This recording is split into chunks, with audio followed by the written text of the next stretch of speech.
BRS MLA మృతితో cantonment సెగ్మెంట్కు ఉప ఎన్నిక అనివార్యం. అయితే బీఆర్ఎస్ నుంచి సాయన కుటుంబం సభ్యులే పోటీలో దిగితే కాంగ్రెస్ పార్టీ అభ్యర్థిని నిలబెట్టకూడదనే ఆలోచనలు ఉన్నట్లు విశ్వసనీయమైన సమాచారం.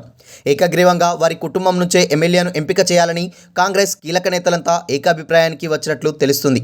సాయన్న ఫ్యామిలీని కాదని ఇతరులను పోటీలో దించితే దివంగత ప్రజాయుద్ధ నౌక గద్దరన్న బిడ్డ వెన్నెలనే పోటీలో దించాలని భావిస్తున్నట్లు తెలుస్తుంది. ఇటీవల జరిగిన ఎన్నికల్లో ఆమె పోటీ చేసినప్పటికీ స్వల్ప కారణాలతో బీఆర్ఎస్ అభ్యర్థి లాస్యా నందిత చేతిలో ఓటమి పాలయ్యారు. ఈ పరిస్థితులన్నింటిపై ఢిల్లీ హైకమాండ్కు టీపీసీసీ లేఖ రాయనున్నది. అక్కడి నుంచి అప్రూవల్ రాగానే ఉప ఎన్నికలు అభ్యర్థత్వంపై తదుపరి నిర్ణయం తీసుకోవాలని పార్టీ భావిస్తున్నది. ప్రతిపక్ష పార్టీకి చెందిన ఎమ్మెల్యే మృతి చెందిన సాయన్న ఫ్యామిలీపై ఉన్న సానుభూతితోనే అధికారుల లాంఛనాలతో అంత్యక్రియలను జరిపించినట్లు పార్టీ వర్గాల్లో చర్చ నడుస్తుంది. చిన్న వయసులోనే ఎమ్మెల్యేగా విజయం సాధించిన ఆమె మరణంపై వివిధ రాజకీయ పార్టీలు సానుభూతిని వ్యక్తం చేశాయి.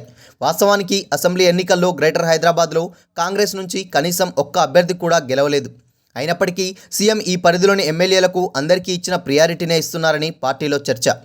సిటీ ప్రజల్లోనూ మార్పు మొదలైందని, తద్వారా ఎంపీ ఎన్నికల్లో గ్రేటర్ హైదరాబాద్లోనూ కాంగ్రెస్కు సానుకూల ఫలితాలు వస్తాయని పార్టీ విశ్వాసం.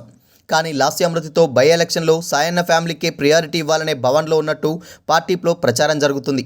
సాయన్నపై బీఆర్ఎస్ చిన్న చూపు చూపిందని, ఇక సాధారణంగా ప్రజాప్రతినిధులు మరణించినప్పుడు అధికార లాంఛనాలతో అంత్యక్రియలు చేయడం సాంప్రదాయంగా వస్తుంది.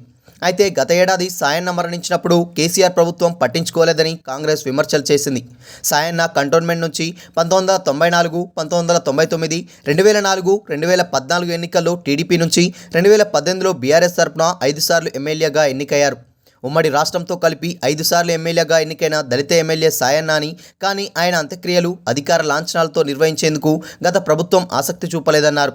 దీంతో సీఎం తీసుకున్న ఈ నిర్ణయంపై ప్రజల్లో కాంగ్రెస్పై మరింత పాజిటివిటీ పెరిగింది.